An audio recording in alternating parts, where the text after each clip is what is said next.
The Galactic Academy's prestigious halls had never witnessed anything quite like this before. Among the gleaming corridors where young beings from dozens of species learned the fundamentals of interstellar cooperation, tension crackled in Classroom 7 Alpha like electricity before a storm. Kareem adjusted his neural translator and glanced around the diverse assembly of students.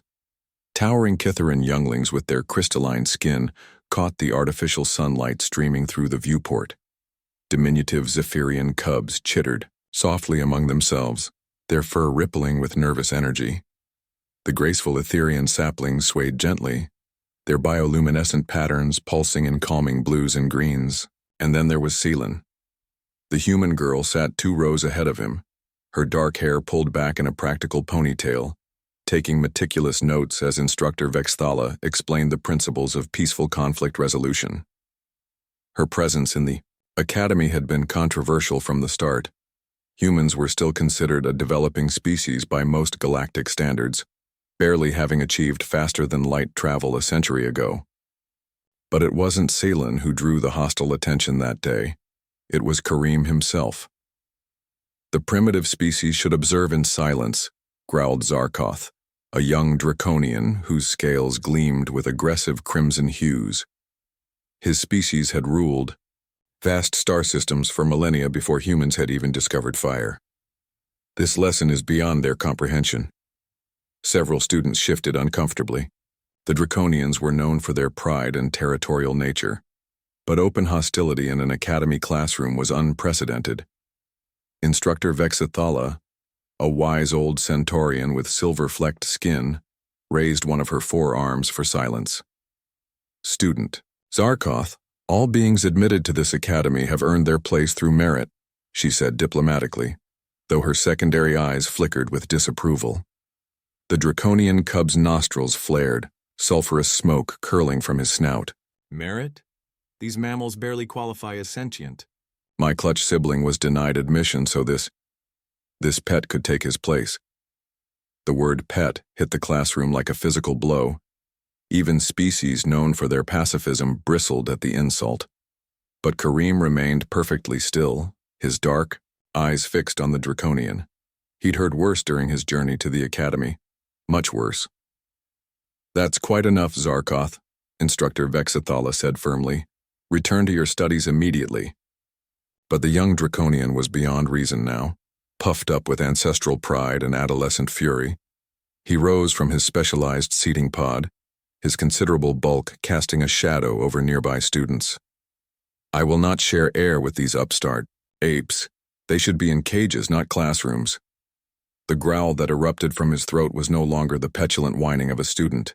It was a deep primal sound that spoke of ancient predators and claimed dominance over everything in its range. Several smaller species cowered instinctively. The classroom's environmental systems automatically increased oxygen flow as stress. Pheromones filled the air. Instructor Vexthala stepped forward, her diplomatic training warring with genuine alarm. Draconian adolescents in full territorial display were dangerous to everyone present. "Zaroth, you will cease this behavior immediately or face..." "Apologize." The word cut through the chaos like a blade through silk. It was spoken quietly, almost conversationally, but somehow it filled the entire room. Every head turned toward its source. Kareem had risen from his seat. He wasn't particularly tall by human standards and certainly wasn't the largest being in the room. But something in his posture, in the absolute stillness of his frame, commanded attention. His voice had carried a weight that seemed impossible for someone his age. "I said apologize," he repeated, taking one measured step toward the draconian. "To the instructor and to the class." Zaroth's head snapped around, his vertical pupils dilating with rage. "You dare give me orders, mammal?" "I'm giving you a choice," Kareem replied calmly. "Apologize now, or I'll make you apologize." The silence that followed was absolute. Not even the soft hum of the life support systems could be heard. Seelan had stopped taking notes entirely, her stylus frozen halfway to her tablet. The other instructors who had been monitoring from the observation deck above had gone perfectly still. Zaroth laughed, a sound like grinding metal. "Make me? You? A primitive ape barely out of his home system?" if necessary. There was something in Kareem's tone that made several students unconsciously lean away from him. It wasn't anger. It was something far more unsettling. It was the absolute certainty of someone who had never made a threat he couldn't keep. The Draconian's amusement evaporated. His species had ruled the galaxy through strength and intimidation for eons. They understood threat displays, dominance challenges, and the subtle language of violence better than any other race, and every instinct he possessed was now screaming warnings. The human boy hadn't raised his voice. He hadn't assumed an aggressive posture. He hadn't even clenched his fists. But somehow, impossibly, he radiated menace like heat from a star. Your people conquered through superior technology, Kareem continued, his voice never rising above conversational level. Mine learned to survive by being better at violence than everything trying to kill us. We didn't have energy shields or plasma weapons, we had rocks and sticks in each other.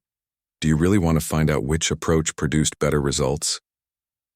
Zaroth's sulfurous breathing had become rapid and shallow.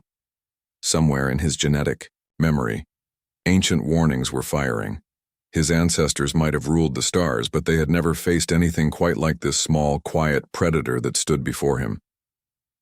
The stories are true, whispered Instructor Vexithala, her secondary, eyes wide with sudden understanding. They're all true. She had read the reports, of course. Every academy instructor had. The tales of human mercenaries who could end conflicts through reputation alone. The records of human explorers walking into hostile first contact situations and emerging with trade agreements. The psychological profiles that painted humanity as the galaxy's most adaptable and ruthlessly pragmatic species. But seeing it in person was entirely different. Zaroth's bravado crumbled like a house of cards, the primal part of his brain. The part that had kept his species alive for millions of years was sending one clear message. This is not prey. This is apex predator. The young Draconian's voice cracked.